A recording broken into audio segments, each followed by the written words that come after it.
Welcome to the Deep Dive. This is where we take the most complex, the most essential material from advanced courses, in this case, global marketing, and we really give you the strategic shortcuts. We analyze the core insights you need, the mechanics behind them, and what it all means for your strategy, all fast and all thorough. Today, we're undertaking a deep dive into something absolutely fundamental to any market interaction: communication decisions. This is, well, it's foundational material for anyone operating in a global economy.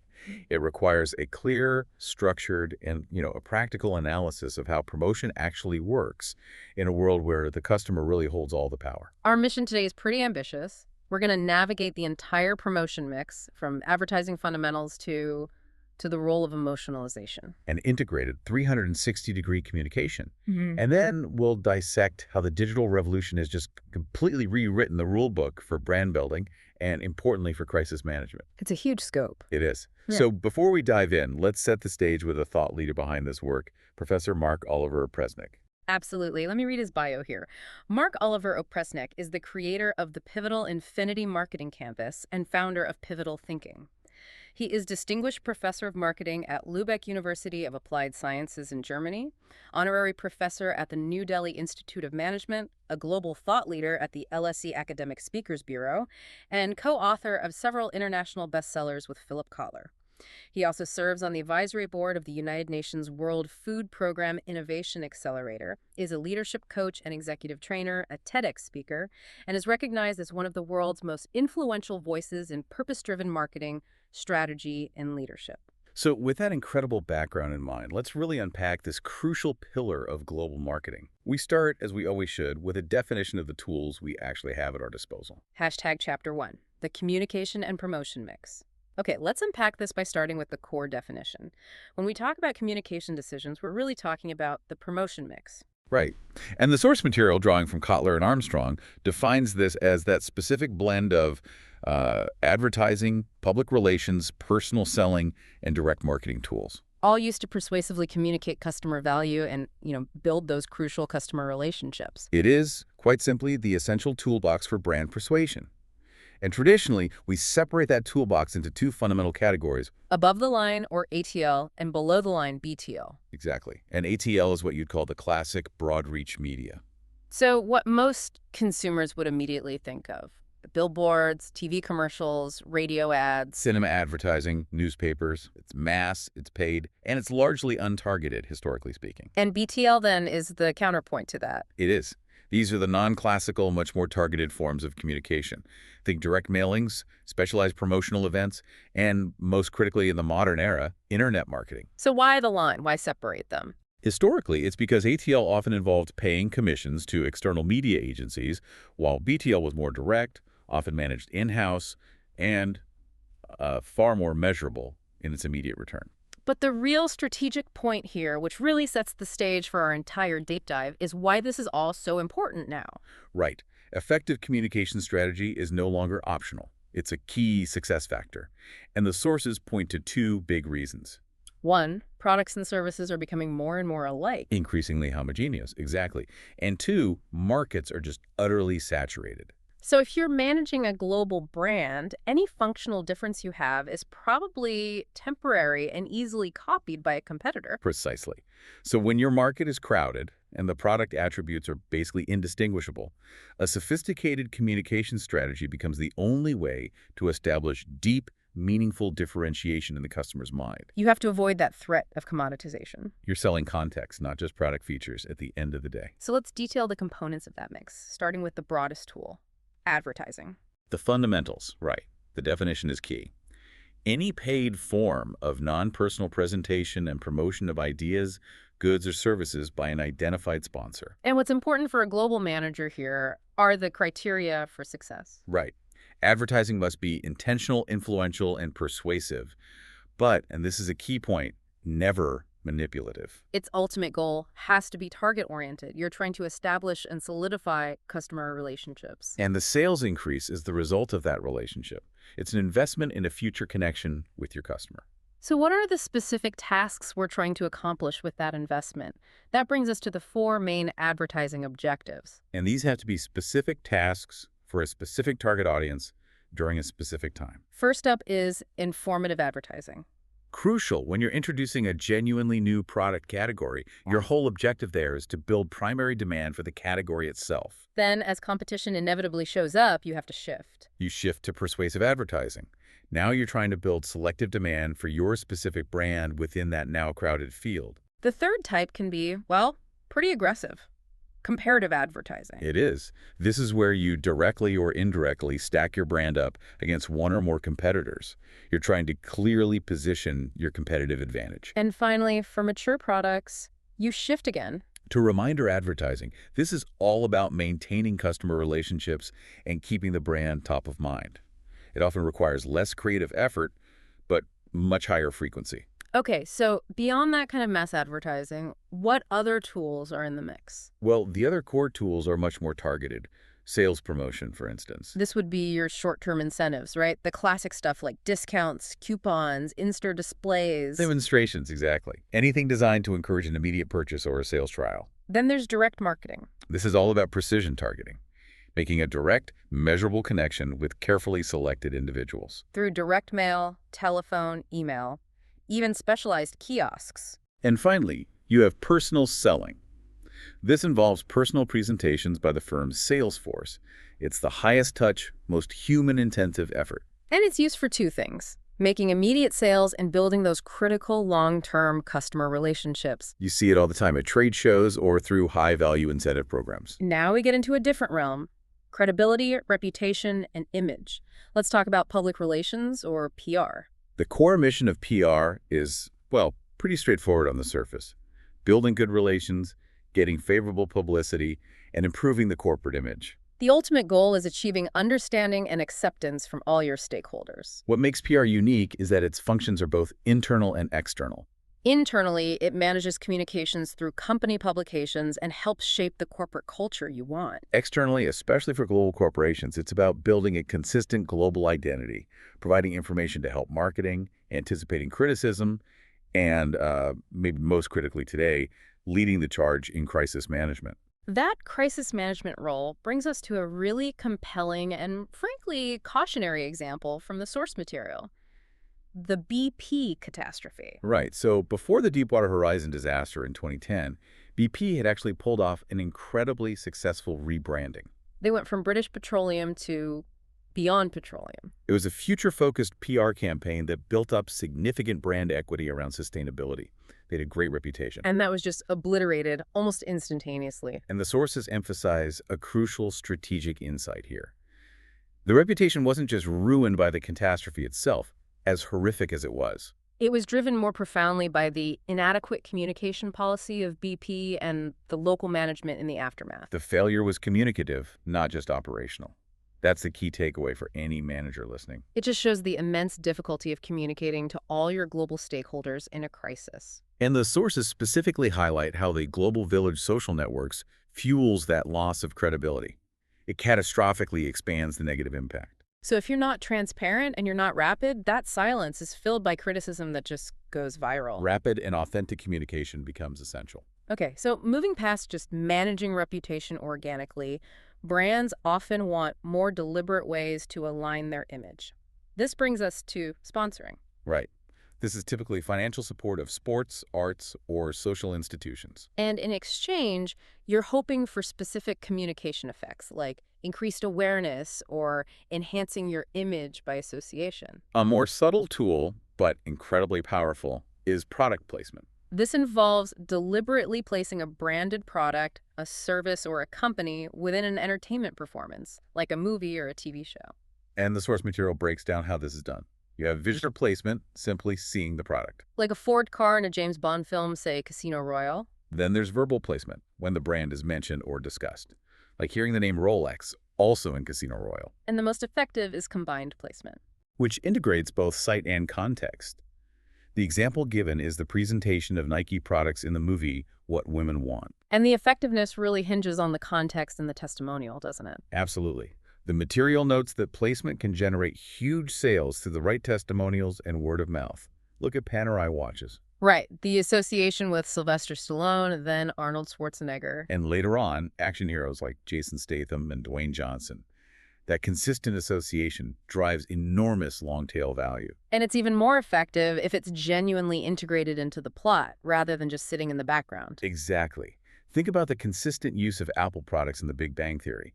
When placement feels natural, almost necessary to the story, it maximizes that implicit impact. And we'll see how crucial that is when we get to implicit learning. Hashtag tag chapter 2. Advertising and the communication process. The environment we've just described, where a PR failure can spread globally in minutes. That's the result of a massive paradigm shift. It is. And the source material outlines this new marketing communications landscape, and it's defined by 4 major changes. First, consumers are instantly and better informed. Second, there's just a crushing level of communication clutter. Third, there's a decreasing reliance on old-school mass marketing. And fourth, communication technology is shifting constantly. This volatility means the traditional communication process model. Sender, encoding, message, media, decoding, receiver. Response, feedback, and noise. That whole system is operating under maximum strain. And the single biggest challenge in that system is the factor of attention limits. The data here paints a picture of just, well, outright information overload. In a mature market, like Germany, which is cited in the material, you are fighting against nearly 8,000 magazines. Hundreds of newspapers, hundreds of TV channels. It's an environment of intense, deafening noise. And the consequence is a demonstrable attention span crisis. The research visually tracks the average human attention span dropping from 13 seconds in the year 2000. Down to just 8 seconds in 2015. And for anyone actively using the internet or a smartphone, that time shrinks even further. We're talking 3 to 5 seconds. You have a handful of seconds to capture interest. That short viewing time creates huge challenges for brand communication. And here's the shocking statistic that executives really need to get their heads around. Only 1 to 2% of all information communicated via radio, TV, papers, and mailings are actually perceived by the customer. So we're fighting to close a staggering 98% perception gap. To even have a chance of breaking through that wall of noise, we have to refine our strategic approach. So developing an advertising strategy means answering some critical questions. What will be said, how it will be said, when and where it will be said, and crucially, who will say it. When you're creating the message itself, marketers have to decide on the tone. Should it be positive and uplifting, or negative, focusing on fear or avoidance? And then there's the format, which is that careful interplay of the illustration, the headline, and the persuasive copy. When it comes to choosing media, we distinguish between personal communication, which is targeted and interactive, face-to-face, phone, email, chat, and non-personal communication, which includes major media, carefully designed atmospheres like a store layout, and events that affect the buyer without that direct personal contact. And when selecting the specific media, 3 factors govern the decision. Reach the percentage of your target audience exposed, frequency, how many times the average person is exposed, and impact, which is the qualitative contextual value of that exposure. So an ad in a respected trade journal has a higher impact than one in a supermarket tabloid, right? Yeah, it makes sense. We also have to consider media timing. This involves seasonality and the pattern of the advertising. The 2 main patterns are continuity, which is steady, continuous scheduling to ensure you're always present, or pulsing, which is uneven scheduling. You concentrate your efforts in bursts during peak sales times, or to respond to a competitor. But before any of that creative work can even begin, you need to know what you can spend. The source outlines 3 main methods for setting the total promotion budget. Right. The percentage of sales method is the first one. It's easy to calculate, but it's strategically flawed. Why? Because it wrongly views sales as the cause of promotion rather than the result. Exactly. It's a reactive approach. Then there's the competitive parity method, which is a bit safer. You set your budget to match competitors, which represents an industry standard and aims to avoid promotion wars. But it's still fundamentally reactive. So the preferred, most strategic approach is the objective and task method. This is the goal-oriented one. You set the budget based on what you want to accomplish. You define specific objectives, determine the tasks needed to achieve them, and then rigorously estimate the costs. It's the ideal method, but I imagine it's difficult in practice. Well, the strategic listener has to recognize that. Defining and costing every single task can be administratively burdensome and time-intensive, especially for smaller or more agile firms. So while it's strategic in theory, it needs a lot of internal commitment and planning to execute it well. Given the massive competition for those few seconds of attention, we need to talk about activating the customer. There are internal attractions, mental things like curiosity or problem solving, and then external attractions designed to shock the system. External attractions are categorized. You have emotional attractions. Like using childlike characteristics or, very effectively, erotic appeals. Then cognitive attractions, like surprises, conflicts, or intellectual challenges. And finally, physical attraction. Outstanding size, a unique color, or some kind of auditory disruption in the ad. But using these intense emotional attractions or celebrity testimonials carries a very specific defined risk. The vampire effect. Exactly. This happens when the emotional element, the celebrity, the shock, the appeal, completely dominates the communication, and the critical brand or product message gets lost. And the source material notes this effect is measurable and actually depends on sex. Right, which suggests that certain demographic groups are more susceptible to being distracted by that emotional element. For instance, some studies show that highly engaging erotic appeals can distract viewers so intensely that they remember the context, they remember the model. But they can't recall the brand name. Their ability to explicitly recall the brand or the product features is significantly diminished. The message is consumed, but the brand linkage is just missing. This is where it gets really fascinating because it connects marketing theory with cutting-edge cognitive science. Neuromarketing studies are now providing evidence that fundamentally refutes the classic AIDA model's premise. Which is that explicit awareness is a prerequisite for effective communication. Exactly. This is challenged by the reality of implicit learning. There's the Plessner experiment, for example. Test persons viewed commercials, and at the bottom of the screen there was a subtle ticker showing random share prices. None of the subjects could explicitly recall the share prices when they were asked afterward. However, when they were asked which company's shares they would spontaneously buy, the overwhelming majority intuitively picked the companies that had been associated with the highest profits on that hidden ticker. Wow. That demonstration proves that the vast majority of our learning happens implicitly, through the brain's autopilot. The brain processes only about 40 bits of information explicitly. So since explicit recall is just a tiny fraction of what the brain processes, the strategic takeaway for any manager is profound. Brand messages are learned implicitly and often can't be identified using traditional market research that relies on people telling you what they remember. This means consistency, frequency, repetition. They're still crucial, but for a new reason. You're not training awareness, you're building implicit associations. So marketers have to be cautious when they overemphasize a drop in brand awareness numbers? Because the explicit recall of a commercial is a very poor proxy for what the consumer subconscious has already integrated. #tag Chapter 3. Emotionalization and integrated communication. So given that intense competition and the staggering 98% perception gap, the material really underscores the need for advertisement to profoundly emotionalize audiences. You have to, just to break through the 3,000 messages they're exposed to daily. If you don't engage the heart, the mind will just filter you out. So the primary objective then is to inject emotion into brands through communication. But that emotion has to be persistent. It has to be deep, and it has to be multisensory.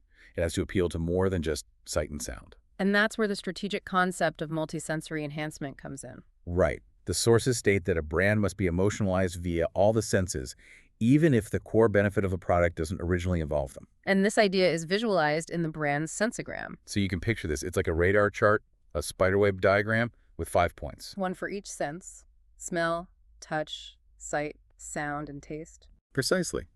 And you'd score a brand, say, from 1 to 5 on how well it engages each of those senses. The strategic challenge is maximizing this appeal to deepen the emotional connection. Even if you're a software company, you still need to find a way to incorporate a distinct sound and touch experience. You do, to maximize that implicit retention. And crucially, we have to move past simple, surface-level emotions like just liking something or trusting it. Management has to communicate the profound implicit rewards of consumption, because showing emotions is simply too simple for sophisticated consumers today. The implication for strategic management is clear.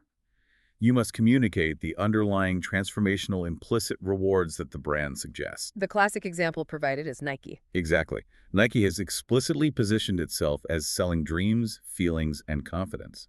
It's selling the transformation that the equipment enables, not just the shoes themselves. This holistic approach leads us directly to the concept of integrated and 360-degree communication, where every message, across every platform, has to align and reinforce that core emotional promise.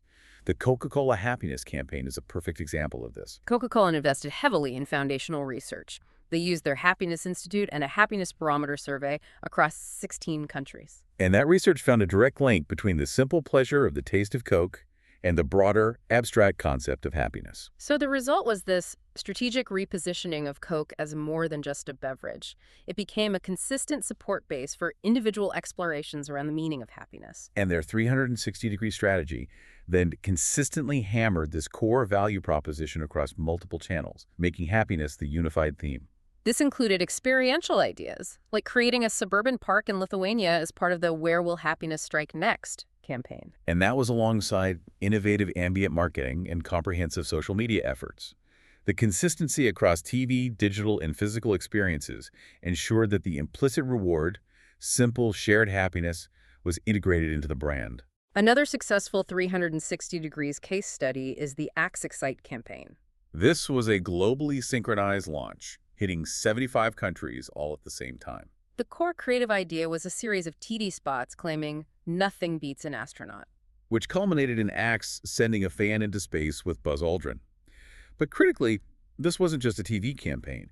It was supplemented heavily by cinema, online, ambient media, mobile, PR. And even guerrilla actions in German cities where actors dressed as the Axe astronaut just appeared. Right. The combined weight of all those channels ensures deep penetration and a consistent message. Now we have to move to a critical evaluation of brand value and consistency, starting with the iconic Dove campaign for Real Beauty. This campaign was born out of a stark, actionable problem that was identified by research. Unilever's 2004 research found that only 2% of the 3,000 women they interviewed described themselves as beautiful. That was a wake-up call. It revealed that traditional brand management lacked both identification potential and genuine differentiation. The traditional beauty ideal was alienating the vast majority of consumers. So Dove seized this insight, successfully repositioning the brand by creating a unique, socially conscious value set centered on realistic beauty. They launched the campaign for Real Beauty and supported it with the Dove Self-Esteem Fund. The value set became the focus, not the functional attributes of the soap. But this is where the source material introduces a necessary critical evaluation. It's a challenge about the lack of consistency between the Dove value set and the wider Unilever corporate context. And this is a crucial lesson for any multi-brand management.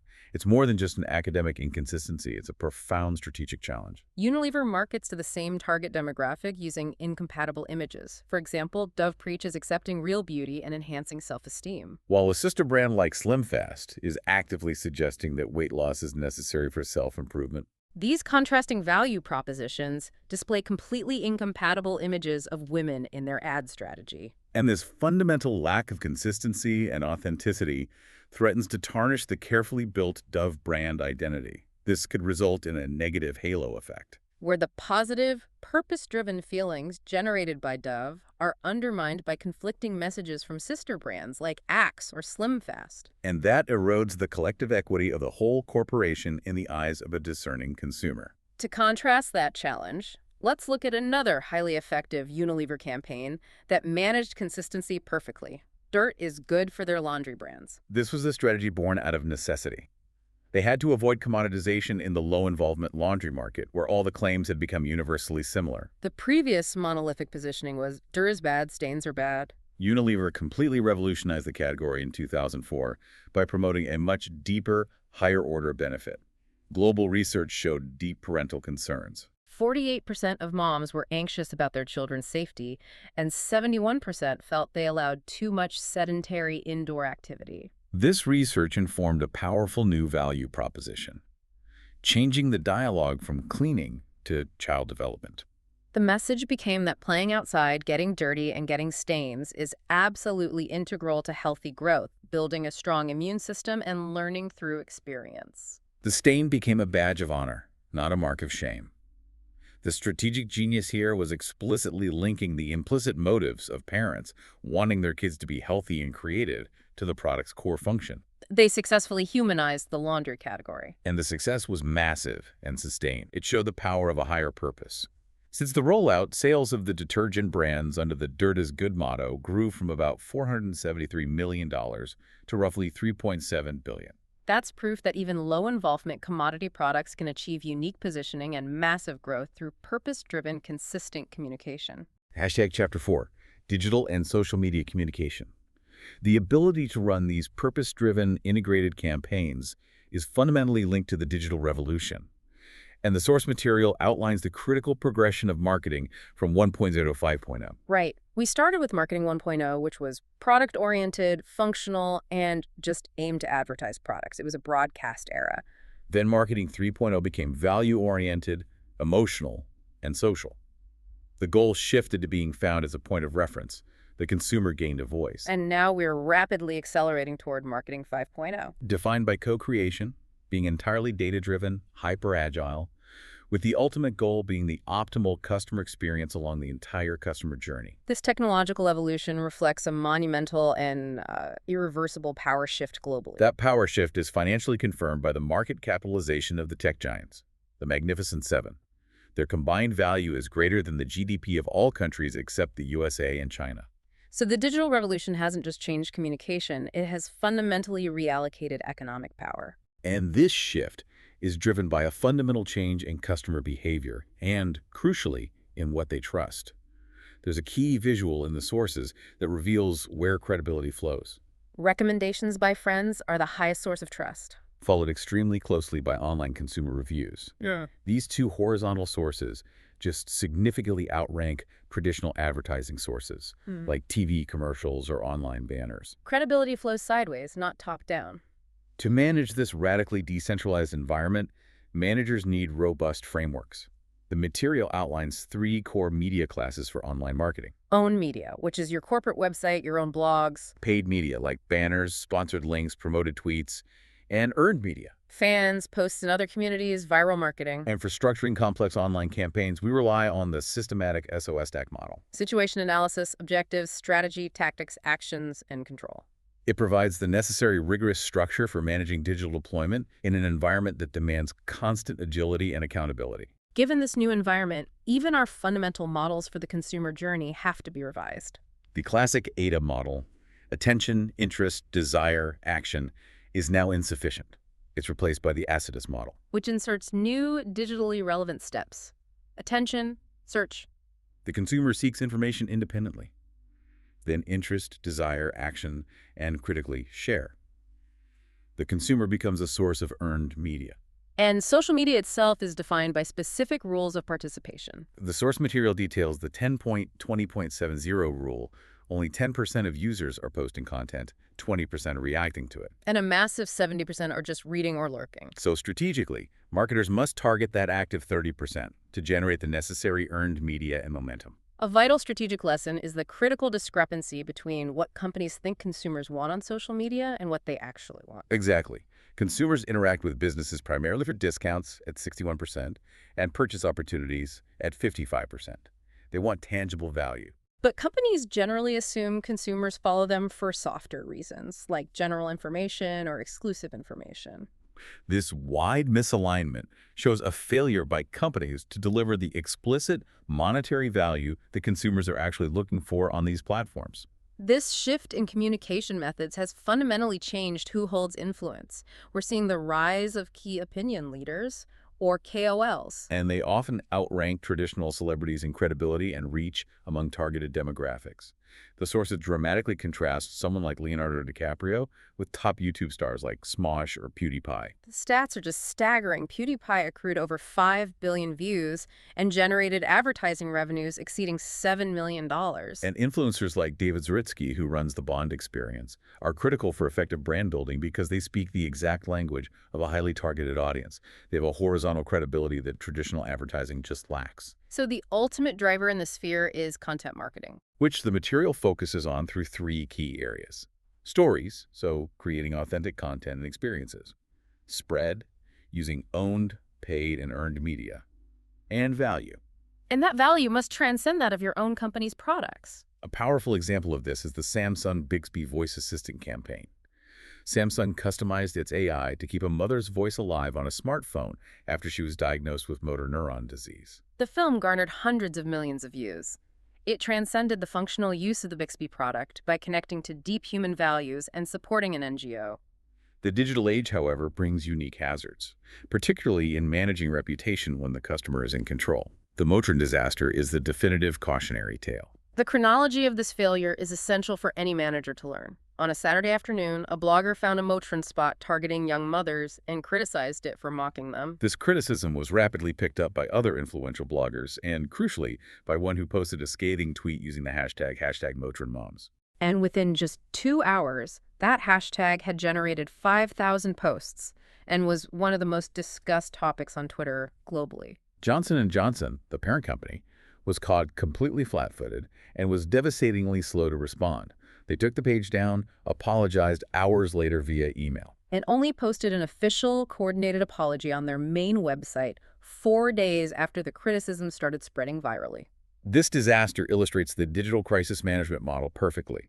The issue is identified too late. Acceleration happens instantly via blogs, the peak happens on Twitter and Facebook, and then it finally declines. The window for control is measured in minutes. So the material offers 3 crucial preventive measures. First, you must build credibility with your target groups and influential bloggers in advance. A relationship has to exist before the crisis hits. Second, you must monitor web events in real time, 24/7. That's non-negotiable. And third, you need an immediate reaction within 15 minutes to prevent the negative tenor of the discussion from being established and solidified. This leads to the fundamental trade-off. The advantages of social and viral marketing are immense. Authenticity, avoiding ad blockers, better involvement. But the main disadvantage is the radical difficulty in steering or controlling consumer behavior. Negative effects spread just as quickly and effectively as positive ones. In the digital age, you often sacrifice brand control for authenticity and scale. #CHAG Chapter 5. Case Studies and Applied Communication Strategies. To understand how companies leverage this digital dynamic successfully, let's look at some key applied tactics from the source material, starting with a counterintuitive one. The Fiat Zero follower strategy for the Fiat Abarth is a great example of using cognitive dissonance to drive engagement. They intentionally created a Twitter account that could not be followed. And even though the agency offensively called for users to follow, the system emphasized the impossibility of the action. It sparked conversation and attention precisely because the core action was denied. Then there's the highly contextual Oreo Daily Twist campaign. Right, for the 100th birthday. They succeeded by creating daily contextual content that reflected different cultural moments. The results were staggering. An extra million Facebook fans, a 280% increase in Facebook shares, and a massive 515% rise in retweets, all driven by relevance. A textbook example of converting digital awareness into immediate tangible sales is the Walker's Chips campaign. The goal was to increase consumption of chips with lunch sandwiches. So they used celebrities like Jensen Button and Pamela Anderson in the Village of Sandwich to generate media noise. But the true success came by extending the campaign to the moment of truth, the point of sale. They strategically placed chips next to sandwiches in stores and integrated them into meal deals. So the customer, primed by the celebrity content, saw the product right when the purchase decision was being made. This resulted in 1.5 million additional units sold and a 26% revenue rise. Finally, the Heineken Legendary Journey campaign provides a model for global consistency. It was their first consistent global campaign across 170 national markets. Their objectives were clear: grow volume, sustain the price premium, and launch a single global campaign. The creative idea was brilliant in its simplicity. Elevate the drinker by turning him into a legend. This unified, consistent messaging, delivered across all 170 markets, drove a measurable 5.3% sales increase in 2012. It proved the power of a single, powerful narrative that transcends borders. That success raises the ultimate question for global marketing managers: standardization versus adaptation. And the source material offers the enduring rule of thumb: standardize where you can to achieve massive economies of scale and consistent brand equity. But stay local where you must to meet local tastes, preferences, and cultural nuances. Full standardization is incredibly difficult, though, and often fraught with risk. The key difficulties listed include profound cultural differences, consumption patterns, language, varying government regulations, media availability, even the complexity of the organization's internal structure. Language is perhaps the most immediate minefield. Mistranslation or a severe lack of cultural awareness is a massive risk that creates instantly memorable failures. The famous examples are cautionary tales. Clairol introduced its mist stick curling iron in Germany. where mist is a well-known slang term for manure. Similarly, Puff's tissues had a problem, as Puff is a colloquial term for a house of prostitution in German. And perhaps the most famous international blunder. When Pepsi launched in China, their slogan, "Come alive, you're in the Pepsi generation," was translated literally. The resulting Chinese translation read, Pepsi brings your ancestors back from the grave. Or the Scandinavian vacuum manufacturer Electrolux, which decided to go with the slogan in an American campaign, "Nothing sucks like an Electrolux." These errors highlight why cultural and linguistic adaptation is not just polite, it is non-negotiable for commercial success. To understand the deeper cultural requirements that govern what kind of language and imagery will work, we turn to Hofstede's cultural framework. This was based on a massive survey of 116,000 IB members in 53 countries designed to assess the influence of national culture on management and communication. Hofstede identified 5 distinct factors. First, power distance, which is the degree of acceptance of unequal power distribution in a society. High-power distance cultures, like Malaysia, accept centralized hierarchies. So marketing should use hierarchical messaging, show deference to authority. While low-power distance cultures like Denmark prefer flatter structures and more informal communication. Second is uncertainty avoidance. This measures a culture's tolerance for risk and ambiguity. High avoidance cultures like Germany or Japan have a high need for security and faith in experts. So your campaigns need to emphasize reliability, safety, and expert endorsement. While low avoidance cultures like the USA are more willing to accept risks and favor innovation. Third is the measure of individualism versus collectivism. Individualism, like in the US or Australia, values personal achievement, so campaigns should focus on individual success and unique choices. Collectivism, found in Indonesia or Pakistan, means strong, tight-knit groups where loyalty and harmony are paramount. So your messaging has to focus on family and community benefits. Fourth is masculine versus feminine cultures. This isn't about biological sex, but societal values. Masculine cultures, like Japan, stress earnings, competitiveness, and materialism. Advertising is often highly assertive. Feminine cultures, like in Sweden, emphasize caring for others and quality of life. Messaging there needs to be softer, focusing on social benefits and empathy. And the final dimension is short-term versus long-term orientation. Long-term orientation, like in China, fosters virtues oriented towards future rewards, perseverance, and thrift. Marketing should highlight long-term value. Short-term orientation, like in the US, is more related to the immediate past and present, valuing quick results and spending. Campaigns must focus on immediate gratification. These cultural factors ultimately dictate the level of environmental sensitivity required for a product category. You can visualize this on a spectrum. Products with low environmental sensitivity, like integrated circuits or computers, require low adaptation and can be highly standardized. Conversely, highly sensitive products, especially food and clothing, require massive adaptation. The source mentions how dehydrated Knorr soups failed spectacularly in the U.S. market, which culturally preferred canned soups. We also see this in the IKEA catalog. The communication and styling for the same furniture has to change drastically between China and Denmark. #tag outro. We have covered immense ground, moving from the definitions of the classic promotion mix through advertising objectives, the crippling strategic challenge of that 98% attention crisis, And the necessity of emotionalization and deeply integrated 360-degree campaigns. The most profound shift, though, is the digital context.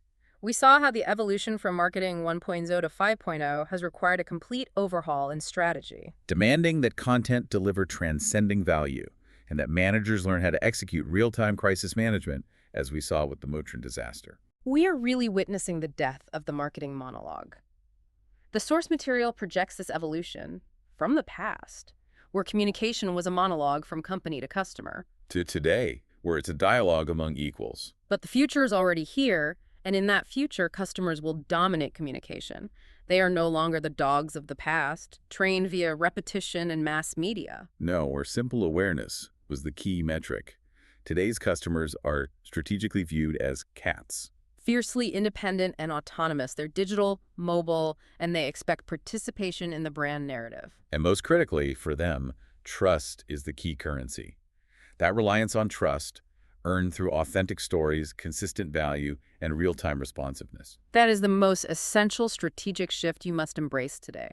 Thank you for joining us for this deep dive into communication decisions and their global implications. Join us for the next deep dive, where we cover implementation and controlling in the marketing planning process.